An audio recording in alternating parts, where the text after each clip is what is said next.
What should you do if you happen to see someone writing a screenplay on their laptop or typewriter if they still use those? That's the story I want to share with you today. So I was sitting at a Barnes & Noble, minding my own business and doing research on my laptop. Research for my content, of course. I was sitting by a table in the cafe section of Barnes & Noble, and eventually I noticed a person sitting across from me, an older gentleman who was working on something that looked oddly specific. When I glanced at his computer screen, it didn't look like a regular manuscript for a book or short story, or a professional document or anything like that. It looked like a script. Now, the burning question was whether this script was for a TV series currently being made, or about to be made, or for a feature film. I also noticed he had notes written on a piece of paper that I could tell had narrative story arcs going on.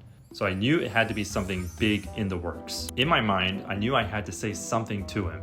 Just make up an excuse to talk to him, since I'm an aspiring screenwriter as well. I have a finished script that I will have to do something with in the future, but I digress. At some point, I saw he was getting ready to be on his way out when he accidentally spilled over the ice out of his cup. He went to grab napkins, and I offered him one of my clean napkins as an excuse to talk to him when he came back. He politely declined. I then said, "I don't mean to bother you, but I noticed you were working on a script." He said, "Yes, it's due on Monday." This was on a Saturday. I then asked him if it was for television or a movie. He said it's for a movie.